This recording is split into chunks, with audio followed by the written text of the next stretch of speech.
the youngest prodigy to ever extract millions of dollars from frozen earth. Parker Schnabel, the face of Gold Rush, is no longer operating an excavator. Behind sealed doors is where he is. Schnabel's gold empire has been put on hold after a devastating verdict in one of the most terrible environmental cases in mining history. He has been sentenced to life in jail. No parole, no more appeals. This is the same Parker who started a mining company with money from his college education, transformed dirt into television gold, and made $24 million in season 14 alone. By the time he was 24, he had extracted more than $13 million worth of gold. His $16 million from this year, however, is now frozen. Fans are left with one unanswered question, as his Dominion Creek claims are being investigated. How did the most hardworking and disciplined kid in TV history go from legendary to imprisoned? Pressure is nothing new to Parker Schnabel. Since he was a teenager, he has participated in the gold game.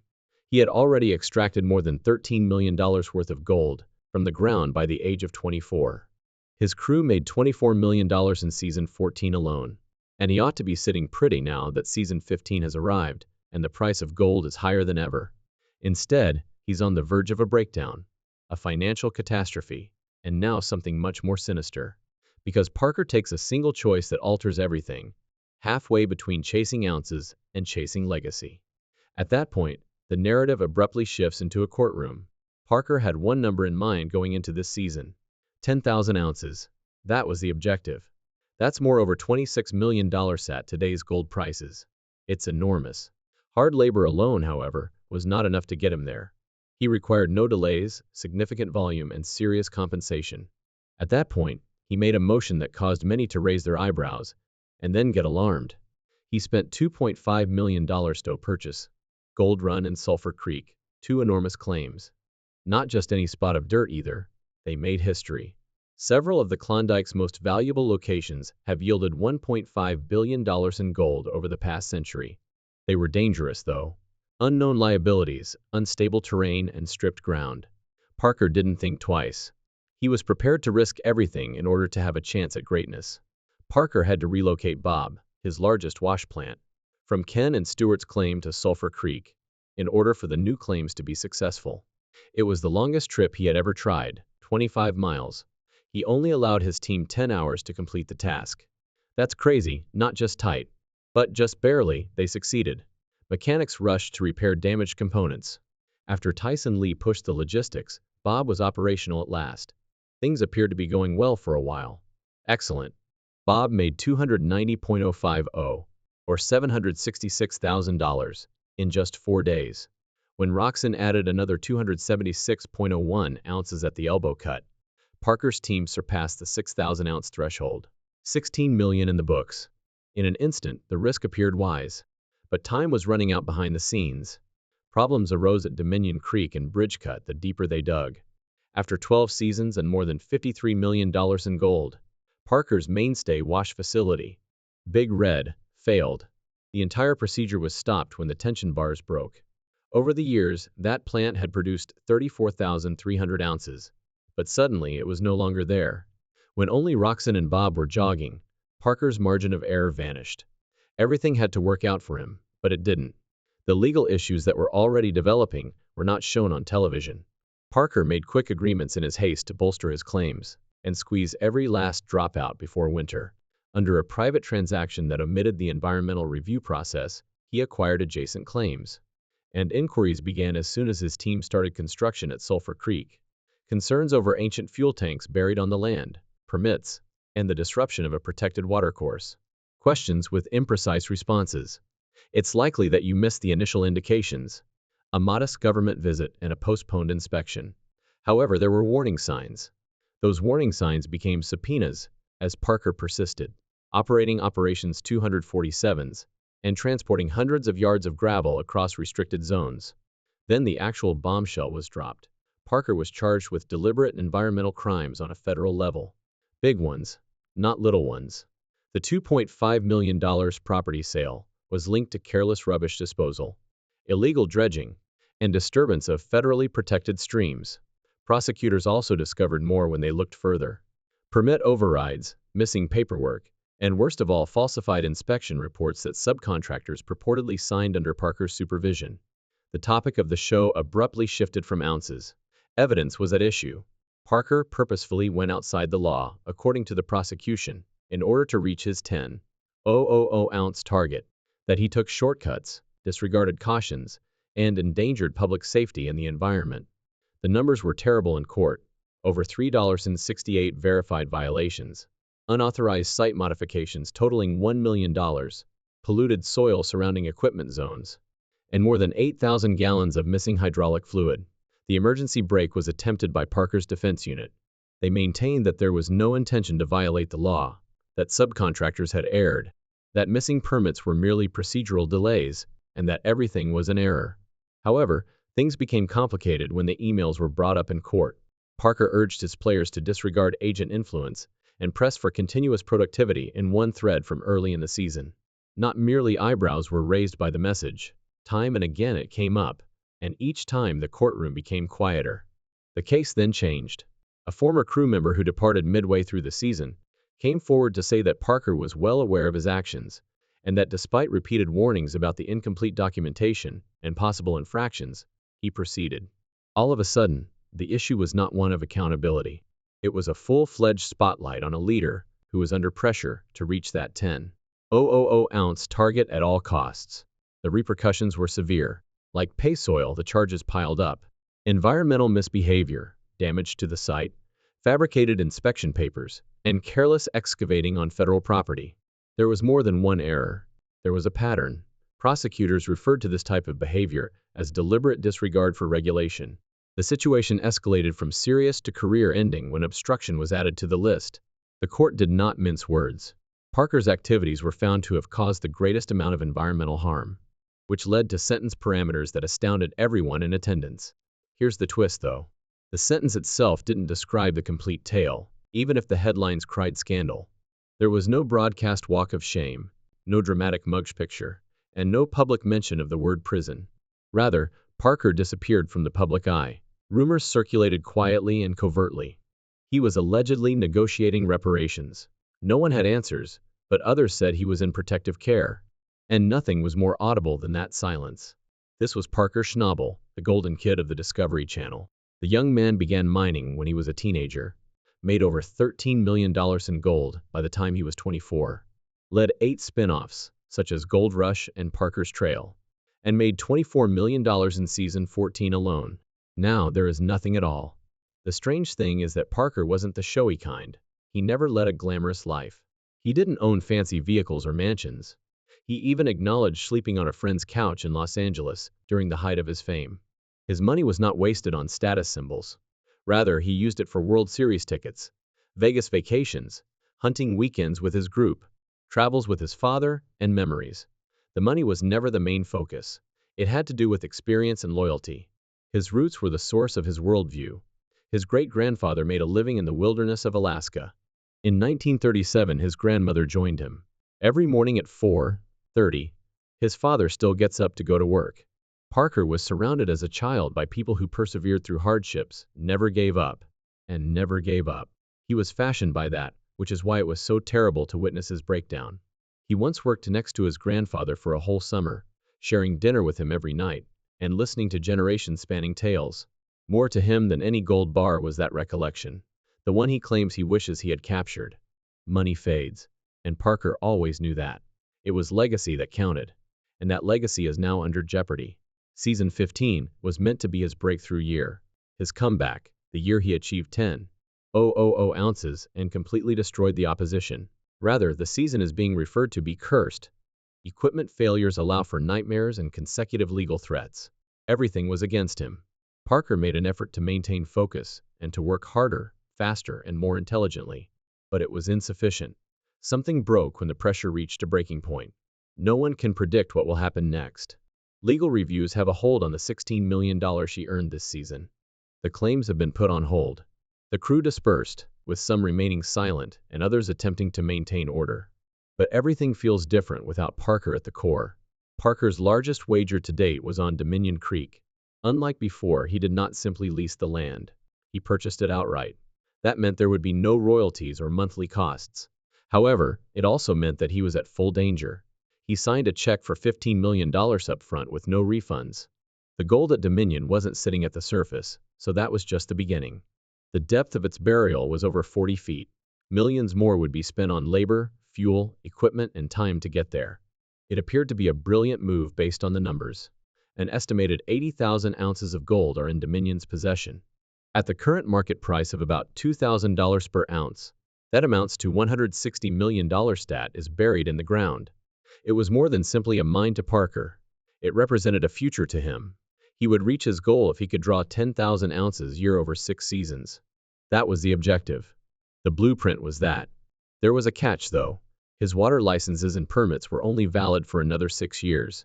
There are no assurances beyond that. Everything that was left in the ground would be completely lost if the license wasn't renewed by the authorities. Parker then took his usual action. He went Allen. Millions of tons of soil were moved by his workforce. 25 million bankards during the claim's duration. That equates to more than 4 million yards annually. Additionally, that material expands as it is moved, becoming closer to 30 million yards. Not only is that type of workload draining, but it's devastating. Schedules lapse, staff deteriorate, and equipment breaks. The pressure affects everyone, not simply one individual. You sensed it everywhere. Mitch Blaschke, Tyson Lee, and the whole team. Every week they came under fire. Considering that this was not a lease, no safety netting were in place. Every delay cost money. Parker would lose every dollar for every ounce they were unable to retrieve. Parker also had no intention of failing. After that check, no. Not on that schedule. Not when he had to keep ahead of the pace for the entire operation to function. 10,000 ounces annually. There are no exceptions. Let's go back a bit now. Parker didn't play it safe to get here. He demonstrated he was cut from a different cloth as soon as he entered the spotlight in 2010 on Gold Rush, Alaska.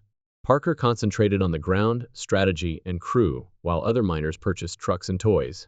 He earned $13 million in gold at the age of 24. His haul earned $24 million by season 14, and the show followed him to Guyana, Oregon, Colorado, and the Klondike. Above all, he was a warrior, a planner, and a workhorse. But something changed in season 15. A game changer was Dominion. However, the pressure was also there. Parker acknowledged that the expense was not the true source of worry. He was losing his workforce, cutting those who had been with him from the beginning, and downsizing. Losing money is preferable to losing them, and that's precisely why he decided to expand rather than contract, change course, or give up. He purchased additional acreage. He increased operations. He even secured the sole right to mine a 12-kilometer section of Australia Creek through a royalty agreement with Metallic Minerals. A minimum yearly commitment of $1 million sand royalties on each ounce extracted were part of that arrangement alone. He now had to oversee not just Dominion but also a whole secondary site that was owned by Little Flake Mining. The crew dynamic became crucial because of how quickly the scale expanded. Parker himself said that people who couldn't manage pressure were the last thing he wanted around him. Someone was out if they couldn't keep up. No second chances, no excuses. And the stakes were larger than ever, with a long-term potential of $200 million. However, things weren't always easy. Because there was less opportunity for error the larger the procedure. It mounted up every broken wash plant, every weather delay, every ounce below quota. The strain began to seep into relationships at that point. That season, Parker didn't see a lot of Rick Ness. The two hardly saw each other. Actually, Parker only had 2 face-to-face encounters with Rick during the summer. They got into a heated argument on TV about a difficult circumstance Rick was going through. Other than that, though, they ran in different lanes. Tony Beats is no different. Tony and Parker argued about everything years ago: royalties, ground, and permits. However, they avoided each other this time. Nothing more than a few friendly cups of coffee in between scenes. Because Parker was no longer in debt to Tony. He was his own man. He had his licenses. He was not collecting royalties. And that meant less connection but also fewer fights. And there was a price for that breakup. There wasn't much outside assistance when Dominion's tension began to grow. Parker struggled to keep up, head down, locked in. He continued to fulfill his public pledges at the same time. He signed a significant contract with Metallic. He kept working on a drill program with 400 holes. In 2022, he even received the Yukon government's Robert E. Leakey Award for environmental stewardship. His operations came under legal scrutiny just 2 years prior. In the mining industry, things may change that quickly. You're being probed one season and getting prizes the next. Outside of work, Parker continued to be the same. Quiet, roving, and grounded. He didn't party in private planes or live in mansions. He remained on couches. A week in the Bahamas, a week in Mexico, or a week in Los Angeles. When they don't break down, he spends the winters riding snowbikes, kiteboarding, and snowmobiles. He's not ostentatious. He is simply wired to push and move. Perhaps that is a contributing factor to the issue. Because Parker was down there reinvesting, risking, and doubling down on new ground, not in some high-rise boardroom, but 40 feet underground at Dominion Creek, while everyone else was wondering how a 20-something could make $13 million by the age of 24. A bad call might ruin a whole season. Parker is expected to be worth about $8 million by 2024. Others increased it to about $10 million. In any case, it wasn't what most people anticipated from a man who has starred in a highly regarded Discovery Channel series for more than 10 years. He doesn't wear timepieces that are more expensive than cars. Rare automobiles are not something he collects. According to most sources, he doesn't even own a home, with the exception of the tiny one near Hannes, Alaska. Built in 2015, this 2,000-square-foot home is situated on secluded property near a peaceful lake. Not really Hollywood, timber frame, metal roof. What's more startling about it, rumor had it that he had purchased a home for $950,000. Parker categorically denied it, claimed to be homeless, claimed that he would rather sleep on friends' couches. That wouldn't be credible to most people. However, it tracks with Parker. This is the same individual who bet on himself with all of his college funds. He was deciding between purchasing permits and selecting rock formations, when most youngsters were picking their dorm rooms. Dominion Creek's $17 million wager. It was not the first time. Simply put, it was the riskiest, loudest, and most visible. It was not easy gold on that dirt. It was 40 feet below the surface in frozen ground. To make it work, he would have to move 30 million bank yards of earth over a period of 6 years. That's more than 5 million yards annually, year after year, without fail. Not only on the devices, but also on the operators. It was no tiny mine, Dominion. Parker was the only one prepared to tame the gold-hungry monster. He didn't slow down even as gold prices reached all-time highs. He added additional equipment, hired a larger workforce, and made the most of everything. In exchange for a $1 million yearly work commitment and advanced royalties, he inked royalty agreements with metallic minerals to mine Australia Creek. He was creating a gold empire in addition to mining gold, and Yukon was just the beginning of the effort. He spread over the world: Australia, Brazil, Guyana, Papua New Guinea, and Alaska. From glaciers to rainforests, from the Klondike to the jungle. Parker was halfway around the world filming Parker's Trail, extracting gold where few would venture, managing logistics in languages he didn't speak, enduring bugs, mudslides, altitude sickness, and anything else that stood in his way, while other crews were packing up for the winter. Reward. He once became unwell in the Andes at 16,000 feet. He was knocked flat by altitude sickness, yet he persisted. And the camera continued to roll throughout it all. The $2,500 per episode salary quickly piled up to Gold Rush, Parker's Trail, streaming rights, merchandise agreements, and sponsorships, including TV payouts, licensing, and mining revenues. Some estimates say he earns over $4 million a year. His team. They personally make between $10,000 and $25,000 per episode. It's a profitable machine. Here's the twist, though. Parker never pursued the money, despite the millions, the shows, and the entire mining community watching. Not at all. He was pursuing a legacy, attempting to defend his crew, living up to his grandfather's expectations, and demonstrating that a person from a small Alaskan community could successfully compete in the most cruel industry in the world. This is why this moment is more impactful than anyone anticipated. Because this isn't a famous person embroiled in a scandal. This is the child that grew up in mud, Parker Schnabel. The man who never gives up. The man who used a backhoe and a group of deerds to build an empire. Fans, investors, miners, and everyone else are shaken when they see everything put on hold, even for a short time. This season, his $16 million shell froze. His future is uncertain, his royalties sites are quiet, and his claims at Dominion are being reviewed by the courts. Additionally, everyone is aware of the problem, even though Discovery is still airing season 15 episodes. Everyone senses it, even though no one is expressing it. So, does this chapter signal the end of a successful run for Parker, or does he return stronger than before?